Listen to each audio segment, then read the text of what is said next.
por ello vamos a hablar con el guardafauna, que es nuestro amigo Alejandro Martínez Ponte. ¿Cómo estás, Ale?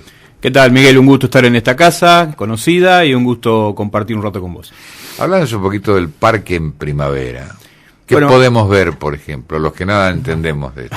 El parque tiene su encanto siempre, ¿no? Y la primavera es una de las estaciones más lindas, porque, como vos bien dijiste, todo comienza a reverdecer. Lo que cambia básicamente son, bueno, el aspecto de los árboles en líneas generales. Los sauces empiezan a tener un verde muy intenso. Ajá. La floración.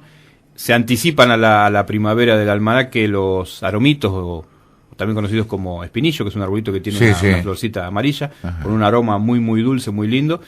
Habitualmente tienen su floración un mes antes de lo que marca la primavera. Hay mucho en el parque, ¿no? Hay muchísimos, se reproducen de manera espontánea. Les gusta, digamos, el sitio, hay mucho. Hay unos renovales muy grandes, o sea que en pocos años, con un poquito de suerte, va a haber algunos montecitos lindos nuevos. Ajá. Toda la parte que era el relleno sanitario, que es el relleno sanitario, que el antiguo basural a cielo abierto que estaba ahí adentro del parque, está plagado de pequeños aromitos. Ajá. Y después tenemos algunos visitantes de las aves, distintas especies de aves, que vienen en primavera. Algunos ya llegaron y otros empiezan a llegar a medida que vaya avanzando el promedio de las temperaturas hacia arriba, ¿no? Ahora, ¿qué clase de aves son? Esas son las aves migratorias que ya ellas eligen su destino desde alguna prueba inicial y después vuelven todos los años al mismo lugar. Claro, hay distintos tipos de migraciones en diferentes especies de aves. Hay migraciones muy muy largas, que hay algunas especies, pocas acá, pero algunas van hasta el hemisferio norte. Son algunos chorlos, algunos gaviotines, que también se los conoce con el nombre de golondrinas de mar. Un pájaro parecido a los tordos, que no se lo ve más por acá, que se lo conoce con el nombre de charlatán, porque es un pájaro muy cantor. Esos van hasta Canadá. Y después tenemos una serie de migradores que hacen... Antes de avanzar, vos me decís, esto van hasta Canadá, como si dijéramos... La vuelta. Va hasta Villa Constitución. No, a Canadá. Es decir, ¿y un vuelo de cuánto tiempo se calcula que hacen? Y son varios meses que están viajando. Ellos van aprovechando la oferta de alimento, digamos, a lo largo de su largo viaje. Las golondrinas de mar, es decir, que es como una pequeña gaviota, no es tan largo el viaje. Ellas vuelan, sobre el océano, toman corrientes de aire que indudablemente ya las tienen, digamos, conocidas, y tratan de llegar más rápido. Aprovechan la aerodinámica. Sí, son excelentes voladoras, es espectacular cómo vuelan. Hay otra ave que se ve menos, porque ha sido víctima de la acción de tantos años de pesticidas, de fungicidas, que es el aguilucho langostero, que es muy parecido a un chimango, para que la gente lo ubique, un poco más grande. Suelen venir en grandes bandadas y, bueno, fue motivo de todo una movida internacional, porque se veían que volvían hacia el hemisferio norte cada vez menos.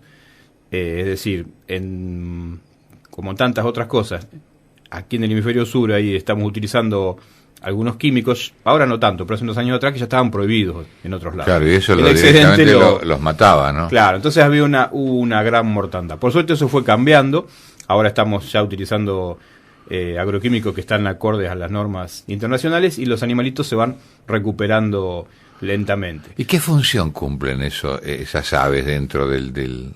Bueno, el aguilucho langostero, fauna, como su nombre lo indica, come básicamente insectos, langostas, tucuras, o sea que es...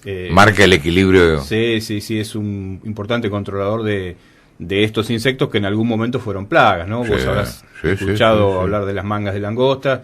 Arrasaban todo. Claro, eso, bueno, por suerte para la humanidad, porque eran un flagelo, porque dejaban las cosechas vacías directamente.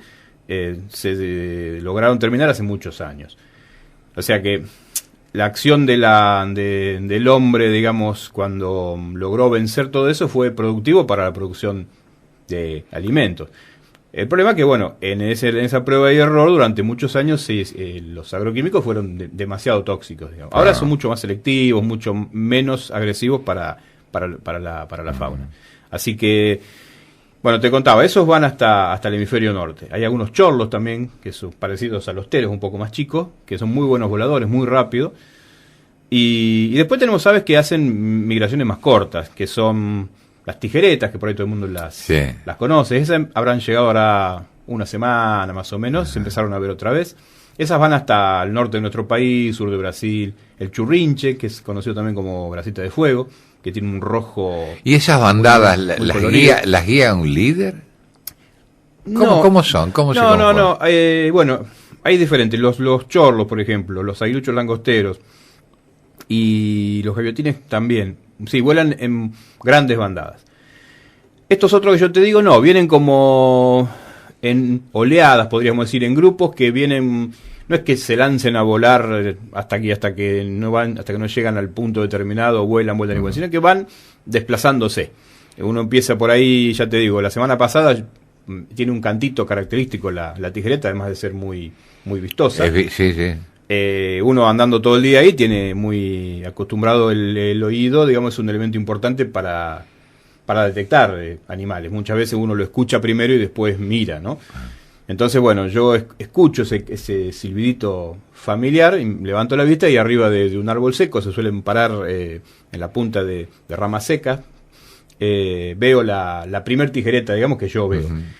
Ese día vi uno o dos nada más, y bueno, paulatinamente en esta semana fueron llegando. O sea que vienen como... Lo mismo sucede con los corbatitas, que es un pajarito chiquitito, muy, muy cantor, que todavía no han llegado. Eso habitualmente están acá más o menos para noviembre, finales de noviembre. Qué notable. O sea, empiezan a venir, ya te digo, de acuerdo a cómo van levantando las temperaturas, y la mayoría de los animales se desplazan y estos que llegan buscando una oferta de alimento, ¿no? Claro, vienen desde muy lejos.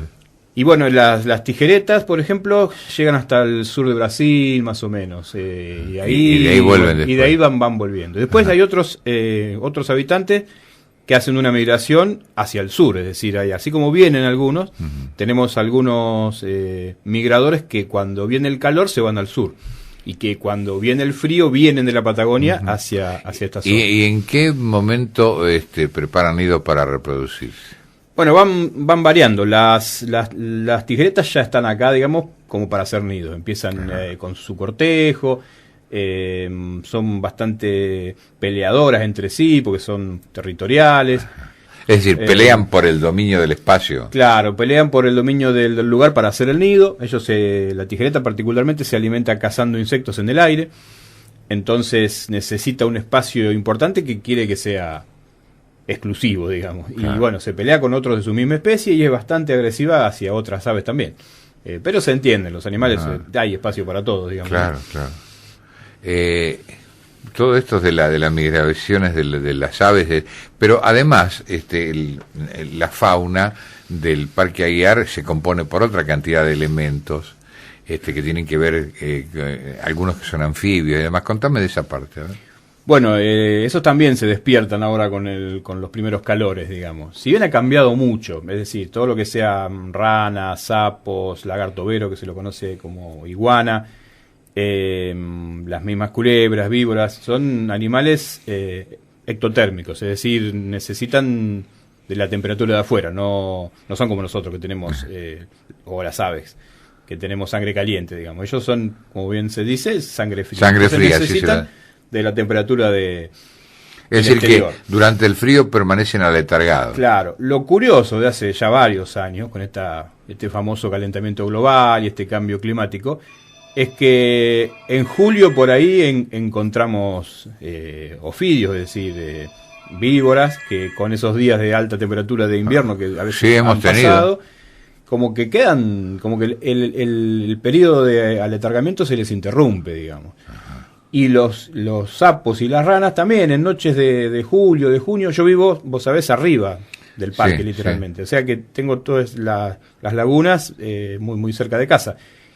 Y yo le comentaba a mi señora, fíjate que estamos en julio y están las ranas cantando. Cosa que en muy un raro. julio de temperatura baja no pasaría. No pasaba. Antes había un silencio a la noche hasta que llegaba la primavera de estos animales. Evidentemente estos inviernos que son curiosos, que tienen bajas temperaturas, pero por ahí sube mucho o no alcanza a bajar demasiado a la noche, les genera algunas alteraciones en el reloj biológico a los reptiles sobre todo, ¿no? Estamos hablando con Alejandro Martínez Ponte, guardafauna del Parque Aguiar. Quería preguntarte, Ale, alguna vez se habló, y con bastante fundamento, que las crecidas que se han producido, que se producen cíclicamente de las aguas del río Paraná, van cambiando muchas veces la oferta de animales, en este caso de ofidios fundamentalmente.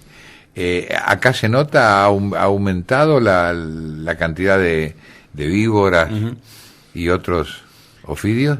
Mirá, en esta última creciente no se notó tanto. Sí, se mueven, evidentemente, cuando hay, digamos, aproximación de crecidas, se mueven. Pero en esta creciente particularmente no se notó tanta cantidad de víboras como... Te voy hablando muy empíricamente, es decir, lo que uno puede ver, ¿no? No hay estudios profundos, no hay un grupo de biólogos estudiándolo. No, pero es una observación. Es una observación, digamos, hace unos años atrás, te diría que cuando yo empecé a trabajar en el parque como guardaparque, que empecé hará 7, 8 años atrás, había una sequía importantísima y ahí había una densidad poblacional de víboras mucho más grande que las que noto ahora. Tenemos grandes alegrías y grandes broncas ahí adentro, ¿no? Todavía hay gente que no entiende que uno puede disfrutar de la naturaleza sin hacer daño. Todavía hay padres que llevan a los chicos con aires comprimidos, con gomeras. Son pautas culturales muy arraigadas y bueno, las pautas culturales cuesta cambiarlas, pero la esperanza yo creo que está en los chicos. Hoy los chicos, los docentes trabajan mucho con el tema del cuidado del medio ambiente.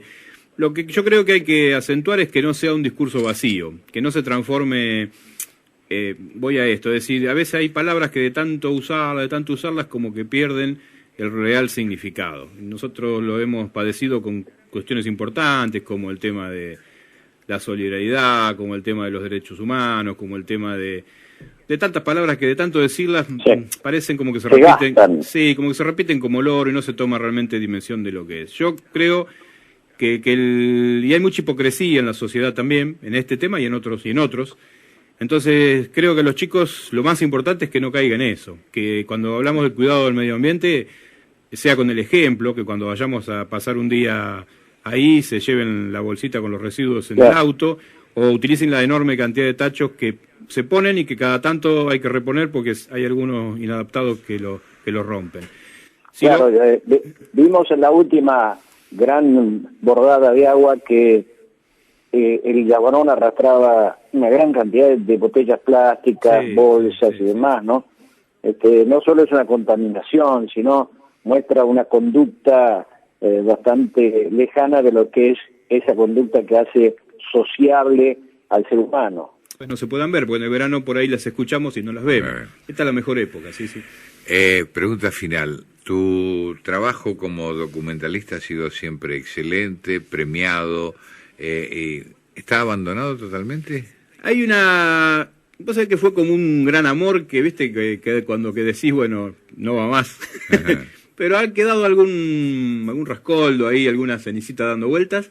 Y en una de esas, porque no lo vamos a quemar antes que se dé, hay una posibilidad de hacer algunos videos educativos para el parque. Ah, qué bueno. Estoy en eso, cuando tenga la noticia confirmada, me la transmití. La compartimos. Alejandro Martínez Ponte, guardafauna del Parque Aguiar, gracias por haber venido. Al contrario, un gustazo. Bueno, realmente son muchos años que nos conocemos, siempre ha sido como lisa y llanamente un buen tipo, que lamentablemente no abundan. Así que bueno, es un gusto conocerte. Es un elogio que valoro mucho. Gracias, Alejandro.